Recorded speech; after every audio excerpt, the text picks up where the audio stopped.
तो हेलो दोस्तों, आप लोग कैसे हैं? आशा करते हैं बहुत अच्छे होंगे। तो हम आप लोग को एक कहानी सुनाने जा रही हूँ। तो आप लोग सुनिए, क्योंकि मोर और मोरनी की कहानी सुनाने जा रही हूँ। तो एक जंगल था। एक जंगल में एक जोड़ा रहता था, मोर मोरनी का। तो वहाँ वो लोग एक दूसरे के साथ रहते थे, एक दूसरे से मन प्रेम भी करते थे। तो उन लोगों में बहुत प्यार भी था। तो ऐसे करके दोस्तों वो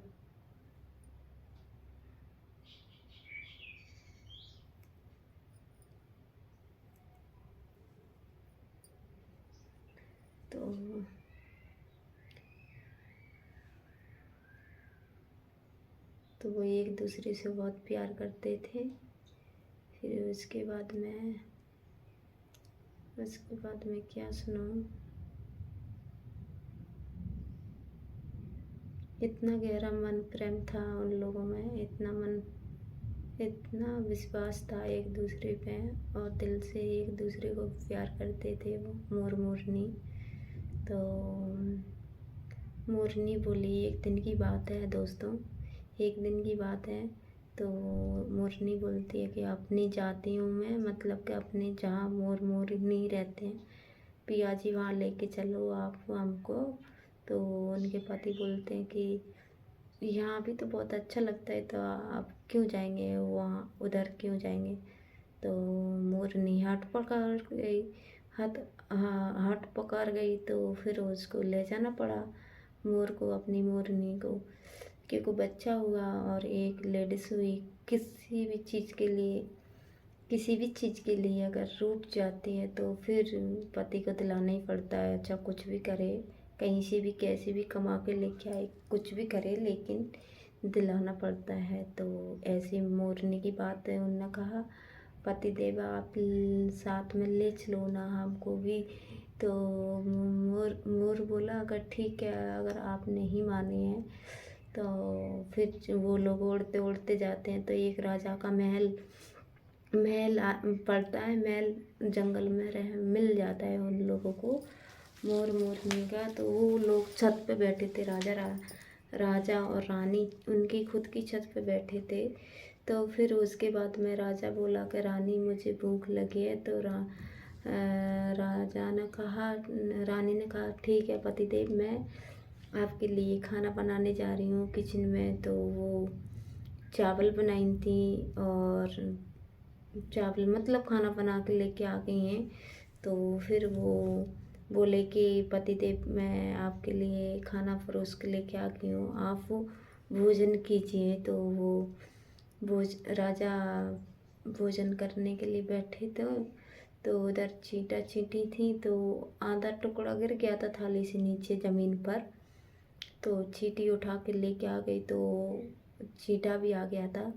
तो चींटा बोला कि चींटी ये आधा टुकड़ा हमें दे दीजिए। तो चींटी बोली कि मैं नहीं दूंगी, आप चले जाइए लेने के लिए। तो चींटा नहीं बोला, मतलब उन चींटा ने मना कर दिया था। तो चींटी को बोल रहे थे आप जाइए, फिर से एक टुकड़ा उठा लाइए राजा की थाली में से। तो चींटी बोली कि राजा जी मतलब अपन लोग की बातें सुन रहे हैं, तो वो मजाक बनाएंगे, बाद में बेइज्जती करेंगे। तो चींटा समझाता है चींटी को कि नहीं चींटी ऐसा कुछ नहीं, मजाक फजाक कुछ भी नहीं बनाएगा, तो आप चली जाइए, आप चली जाइए चींटी। तो चींटी मना करती है, बार बार मना करती है कि चींटा मैं नहीं जाऊंगी, नहीं जाऊंगी, क्योंकि चींटा जैसे कि चींटी राजा जी हमको मार देंगे, देख लेंगे। तो ऐसे करके वो मतलब नहीं जाती हैं। फिर उसके बाद में बोलते हैं कि मैं उनको श्राप देता हूँ कि हमारे बारे में बात बताएंगे चींटा, मतलब राजा जी, तो वो पत्थर के हो जाएंगे। हमारे बारे में कुछ भी बात करेंगे या कुछ भी मजाक बनाएंगे या कुछ भी बात करेंगे तो वो पत्थर के हो जाएंगे। तो उनने चींटा ने ऐसा श्राप दे दिया। तो चींटी फिर चली गई उनके पास।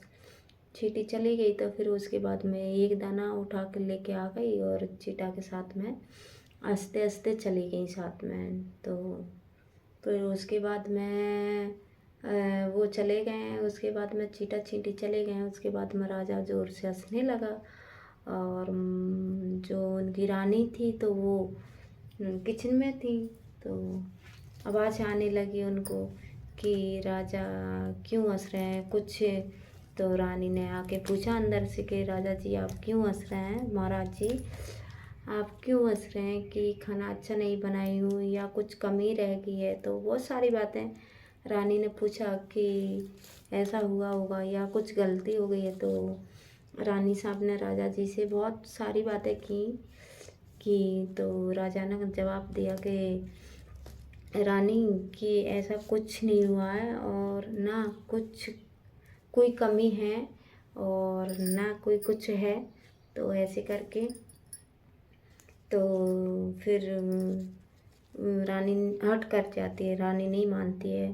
तो रानी जिद कर जाती है बात सुनने के लिए कि राजा जी आप क्यों हंस रहे थे बता दीजिए। तो राजा मना कर रहे थे कि आप बहुत पछताओगी बाद में, दुखी हो जाओगी, ये हो जाएगी, मतलब कि बहुत सारी बातें हैं। तो दोस्तों वो नहीं मानी थी, रानी नहीं मानी थी दोस्तों, रानी नहीं मानी थी। इसीलिए फिर राजा ने उनको जवाब दिया कि रानी ऐसा करो अभी शाम हो गई है, अपन लोग विश्राम करने चलते हैं अपने महल में। तो राजा रानी तो उनने बोला, राजा ने रिप्लाई मतलब दिया जवाब उनको रानी को कि सुबह जंगल में जाके आपको बता दूंगा कि। तो फिर वो जंगल में निकल के कहानी फिर रास्ते में पहुंच गए थे, मतलब सुबह हो गया। तो सुबह हो गया दोस्तों, तो उसके बाद में वो रथ लेके तैयार होके रानी को रथ में बैठा के निकल दिए जंगल की तरफ, निकल दिए। तो फिर क्या हुआ दोस्तों, क्योंकि उसके बाद में रानी फिर पूछने लगी है कि राजा जी बता दीजिए। तो कुछ आधी बातें बताई चीटा चीटी के बारे में, उनकी कहानी बताई थी चीटा चीटी की कहानी। तो फिर उसके बाद में बोले कि आप आधी बात तो सुना दिए। तो बोले रानी मैं पत्थर का आधा हो गया हूँ। तो उन्होंने कहा, रानी ने रिप्लाई मतलब जवाब दिया कि राजा जी आप थोड़ी सी और बात रह गई तो पूरी सुना दीजिए, जो पत्थर का आप पूरा बन जाएंगे तो देखा जाएगा।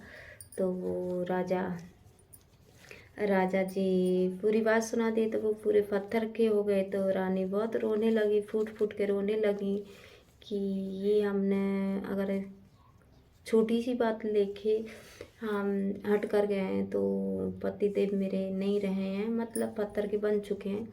तो फिर रानी बहुत रोने लगी। तो मोर मोरनी देख रहे थे दूर से बैठे बैठे, तो मोर मोरनी देख रहे थे। तो वो बोले थे कि चलो अपन लोग कुछ हेल्प नहीं कर सकते तो सारा तो बन ही सकते, समझा सकते रानी को, दुख तो बांट ही सकते हैं। तो वो बोले कि चलो मोर चलते हैं उनको समझाने के लिए रानी को। तो रानी ने भी यही कहानी सुनाई तो रानी भी पूरी पत्थर की बन गई। तो वो मोर मोरनी बोले दोस्तों कि हमारे ऊपर भी संकट मढ़ रहा है, तो ऐसा अपन लोग भी सुनाएंगे किसी को तो अपने साथ भी हो सकता है, ये सब अपन भी पत्थर के बन सकते। तो मोर और मोरनी बहुत घबरा गए थे, तो बहुत संकट में बहुत दुखी भी हुए थे। तो फिर उसके बाद में वो चींटियों पर हंगामा करने लगे हैं, चींटी को मार मार के खाने लगे हैं। तो फिर विष्णु भगवान भी आए हैं दोस्तों, विष्णु भगवान ने उनको बताया। तो पहले तो उन्हीं ने चींटा ने दिल में बैठ के मतलब ज़मीन में बैठ के उनने तपस्या की विष्णु भगवान की। तो उसके बाद वो प्रगट हुए हैं विष्णु भगवान। फिर उसके बाद में दोस्तों फिर मोर मोरनी को समझाने भगवान जी जाते हैं, विष्णु भगवान जी जाते हैं समझाने के लिए। तो दोस्तों फिर उसके बाद में क्या हुआ, फिर उनकी कहानी, राजा की कहानी बताएं कि वो चींटियों के साथ जो उनके पास ऐसी विद्या थी ना, तो वो जितने भी पशु थे, पक्षी पक्षी सबकी बात सुनते थे। और सबके साथ जाके ना वो संभोग करते थे राजा जी। तो इसीलिए वो राजा पत्थर के बन गए, क्योंकि राजा पाप करते थे तो उनको तो सज़ा मिलनी मिलनी थी। तो इसके कारण उनको भी सज़ा मिल गई। और फिर मोर मोरनी ने पूछा कि विष्णु भगवान जी, आप ये रानी की क्या गलती थी कि रानी ने उनको रोका नहीं था, जो वो करते थे तो रानी को रोकना चाहिए था, इसीलिए रानी को भी सज़ा मिल गई कि अच्छा।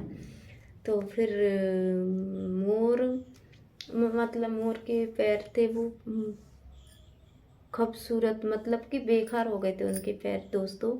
तो इसीलिए वो बहुत रोने लगे। तो मोरनी थी तो अपने मोर से बहुत प्रेम करती थी। तो जैसे वो रो रही थी ना, रो रहा था ना मोर, तो उसके बाद में वो अपने चोंच में ले के आंसू अपने पेट में डाल रही थी, पूरा अपने मुंह में ले रही थी पूरा आंसू जितने। तो अब वो ज़्यादा रोने लगे तो कुछ आंसू नीचे गिर गए। तो फिर मोर मोरनी का प्यार देख के और मोरनी का प्यार देख के भगवान विष्णु भगवान भी प्रकट हो गए हैं। फिर उसके बाद में दोस्तों फिर उसके बाद क्या हुआ दोस्तों, फिर उनने विष्णु भगवान ने श्राप दिया कि आप संभोग नहीं करोगे और आपकी जो मोरनी है, आपके जो आप रोएंगे, आपके मतलब आपके आंसुओं से आपकी बीबी प्रेग्नेंट हो जाएगी। और जब कान्हा जी पैदा होंगे तो आपके पंखों से उनका मुकुट बनाऊंगा। तो दोस्तों यही है कि जहाँ प्यार है वहाँ सब कुछ है।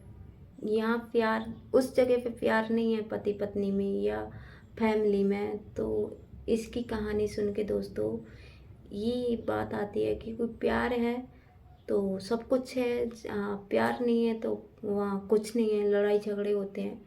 तो दोस्तों यही है कि मन प्रेम बना के रखिए। और आप लोगों से रिक्वेस्ट है, अगर कुछ गलती हो गई हो या कुछ, तो हम क्षमा मांगते हैं दोस्तों।